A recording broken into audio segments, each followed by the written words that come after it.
You didn't find this video by accident on December 27th. Not today. Not with what you're feeling in your body right now. Nothing about this moment is random.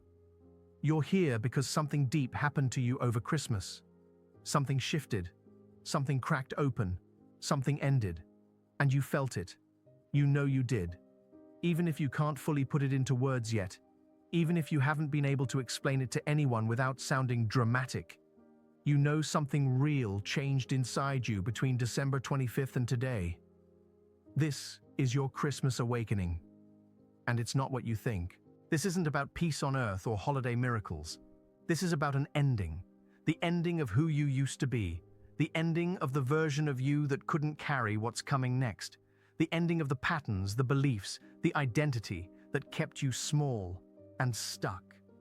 And it's happening now, on December 27th, 2 days after Christmas, 2 days after the birth. Because there is no rising without release. There is no rebirth without something old being laid down. So if you feel off today, if you feel oddly emotional, disconnected, restless, or like something is wrong, but you can't name it, this is why. The old you is dissolving. And it's supposed to feel uncomfortable. It's supposed to feel disorienting. You're meant to feel like you don't fully know who you are right now, because honestly, you don't. The person you were last week, last month, last year, she's fading. And the person you're becoming hasn't fully arrived yet. You're in the in-between, the liminal space, the quiet void where identities fall apart and truth starts forming. And as unsettling as that is, it's exactly where you need to be. Before we go deeper, I need you to do one thing with me. Type, "My old self is dying," in the comments. Not for me, for you. Because when you name it, when you acknowledge it, you stop fighting it. You stop gripping what needs to be released. You give yourself permission to let the process do what it came to do. And surrender isn't weakness here. Surrender is the way through. Now let me tell you why this is happening specifically on December 27th. Why it couldn't happen on Christmas Day. Why it waited 2 days. December 25th is all about the outside, the celebration, the lights, the family, the hope, the miracle everyone can point to. But December 27th is what happens after the celebration ends.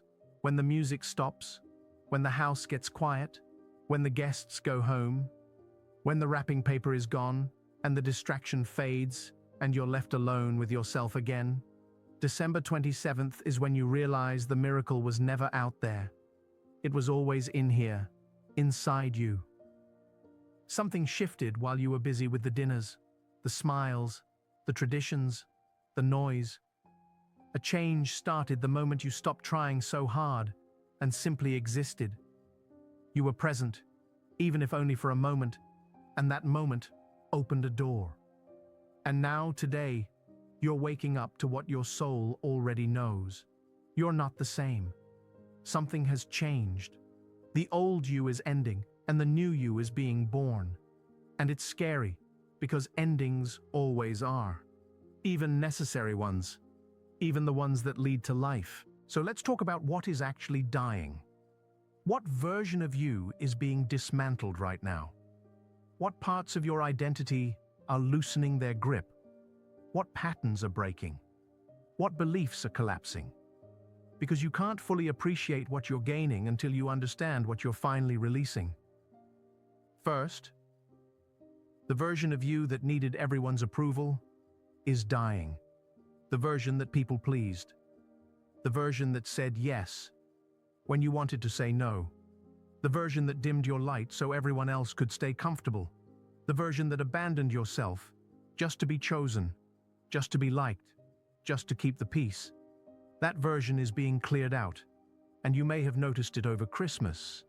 Maybe you were around family or friends and realized you weren't playing your usual role. You weren't performing the way you normally do.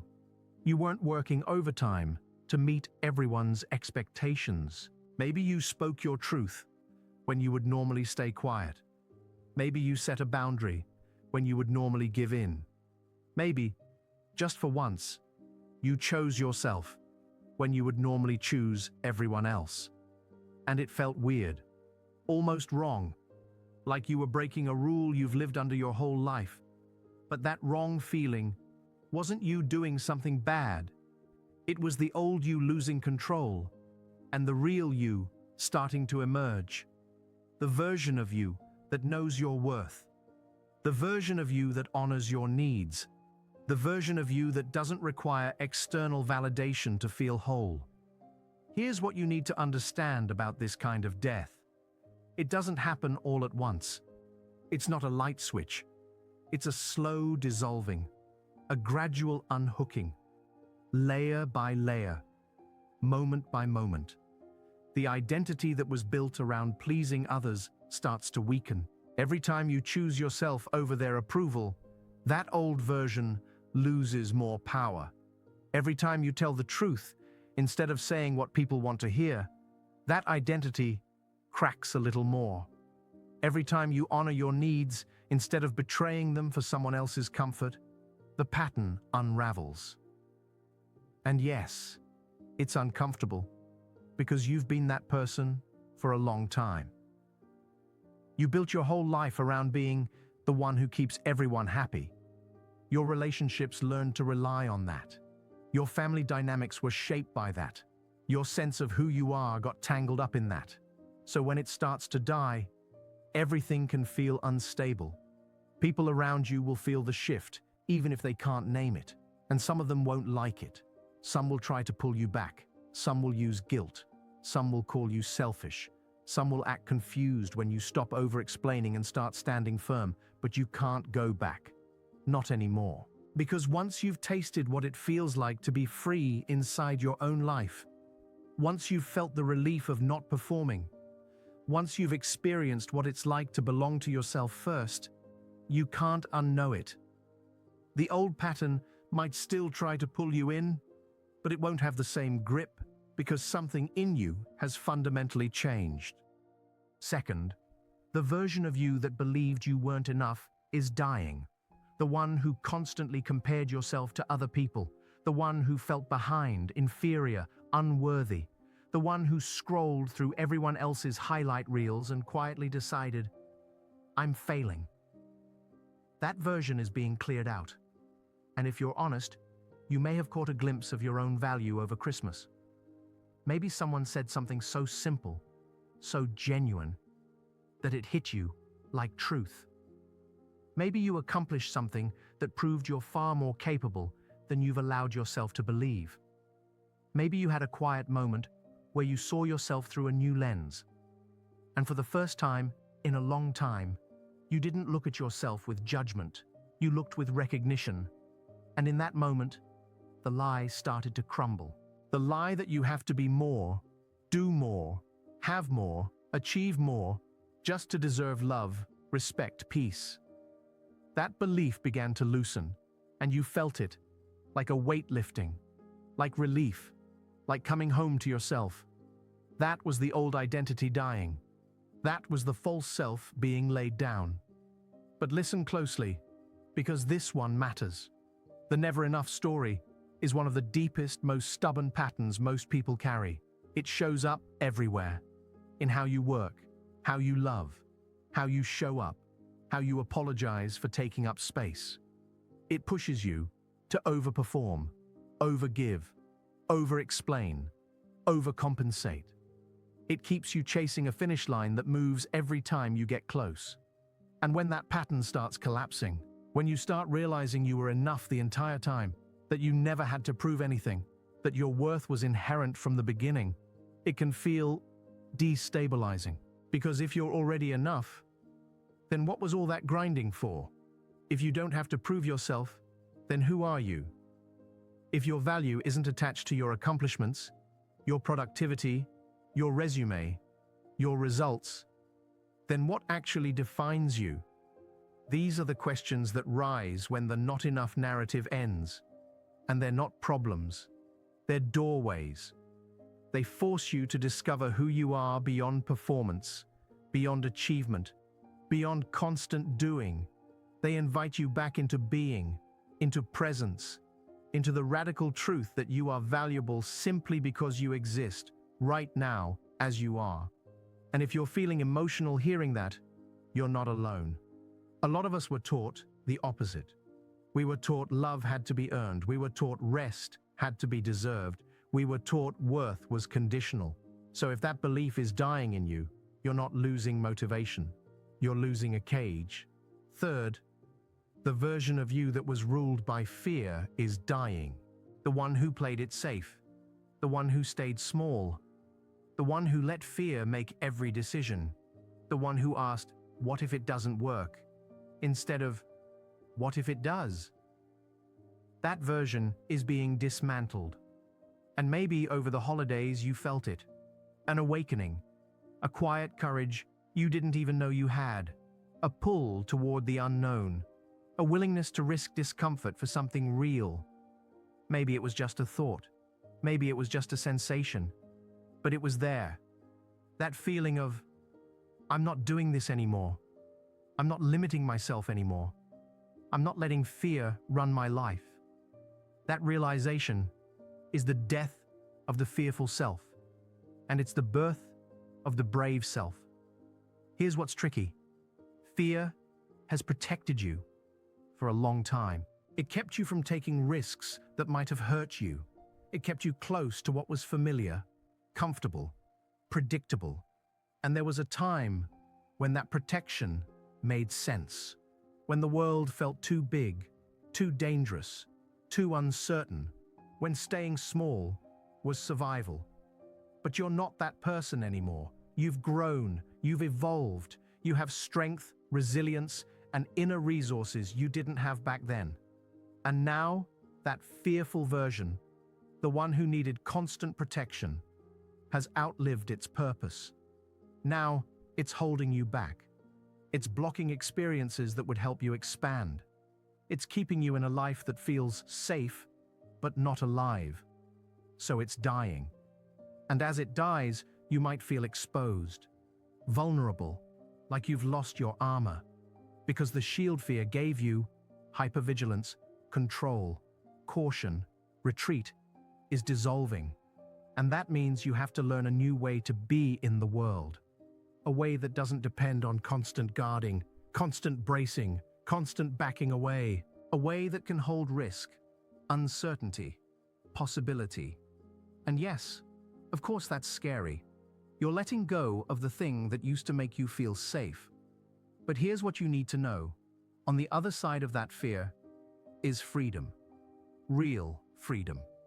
The freedom to go after what you actually want, instead of spending your whole life avoiding what scares you.